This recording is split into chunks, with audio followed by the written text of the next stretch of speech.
असंभव कुछ नहीं होता दोस्त, ये परिकल्पनाएं हैं खाली। और मैं आज तो आपको बहुत ईमानदारी से और 12 साल के तजुर्बे का निचोड़ निकाल के बता सकता हूं कि इस दुनिया में असंभव नाम का कोई शब्द होता ही नहीं है।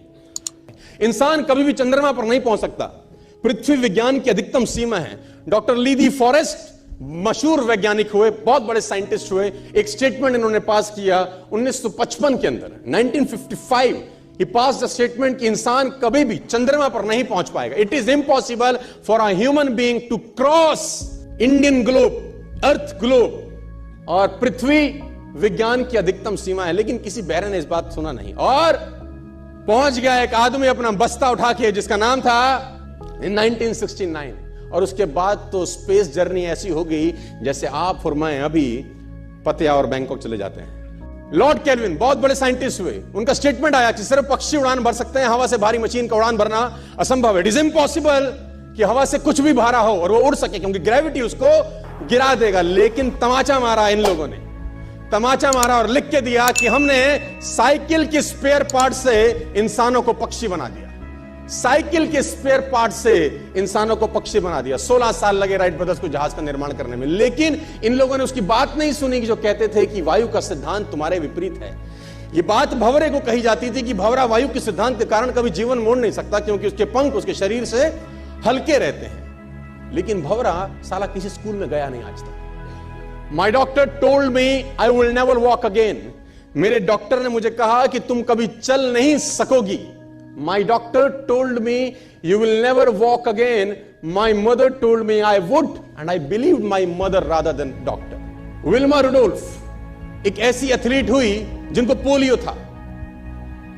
था, जिनको डॉक्टर ने कहा तू चल नहीं सकती, मां ने कहा तू चल सकती है। उसने कहा मैंने डॉक्टर की बात नहीं मानी, मैंने अपनी मां की बात मानी। 3 ओलंपिक गोल्ड मेडल जीती है लड़की, 3 ओलंपिक गोल्ड मेडल, जिसको डॉक्टर कह रहा है कि तू चल।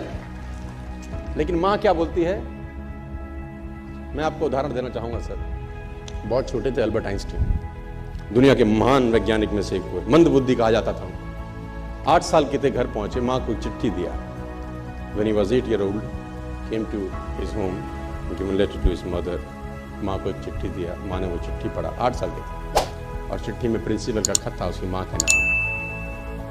प्रिंसिपल ने ये लिख के भेजा कि आपका बच्चा विलक्षण प्रतिभा का धनी है, ग्रेट पावर है इसके अंदर, क्योंकि बहुत बड़े साइंटिस्ट बने, बड़े हो गए। मंदबुद्धि बचपन में समझा जाता था, आपका बच्चा विलक्षण प्रतिभा का धनी है, इसके अंदर असीम संभावनाएं हैं। तो हमारा स्कूल, हमारी मैनेजमेंट, हमारी फैकल्टी, हमारा टीचर इस लायक नहीं है कि हम आपके बच्चे को अच्छी शिक्षा दे सकें। तो it's better for you to take care of your son. आप अपने बच्चों को अपने घर में पढ़ाइए, हम लायक नहीं है कि आपके बच्चे को पढ़ा सके।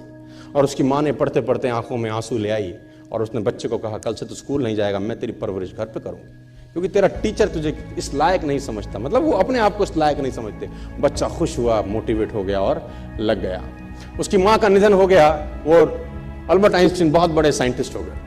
अल्बर्ट आइंस्टीन जब बहुत बड़े साइंटिस्ट हुए तो मकान शिफ्ट कर रहे थे अपना, और जीवन का सच्ची घटना वो अपनी ऑटोबायोग्राफी में लिखते हैं कि जब मैं मकान शिफ्ट कर रहा था तो एक ड्रॉस के अंदर मुझे वो व्हाइट कलर का पेपर फोल्डेड अवस्था में मिला। मुझे समझ नहीं था कि क्या है। मैंने उसको फोल्डिंग अवस्था से मिट्टी को हटा के जब खोला तो वो उस टीचर का लेटर था जो बहुत साल पहले टीचर ने मेरे हाथ में दिया था और मैंने अपनी मां के हाथ में रखा था। अब वो बड़ी उत्सुकता के साथ उस खत को पढ़ने लगे। जैसे उन्होंने खत पढ़ना शुरू किया और वो जार जार होके रोए। उसमें लिखा था कि तुम्हारा बच्चा मंदबुद्धि है, ये हमारे स्कूल के लायक नहीं है, इसको आज के बाद हमारे स्कूल में मत भेजना, इसकी परवरिश खुद किया। मां ने उल्टा पढ़ा, मां ने उल्टा पढ़ा कि नहीं, ऐसा नहीं है, तू सब कुछ कर सकता है, तेरे हाथ पास पावर है, तेरे में प्रतिभा है, यू कैन डू वंडर्स। दोस्तों, इस दुनिया में किसी की बात मत सुनना। नेवर एवर बिलीव एनीबॉडी कि जो तुमको बोले कि तू नहीं कर सकता, कान पे मारना, बोला साले तू नहीं कर सकता, हम करेंगे।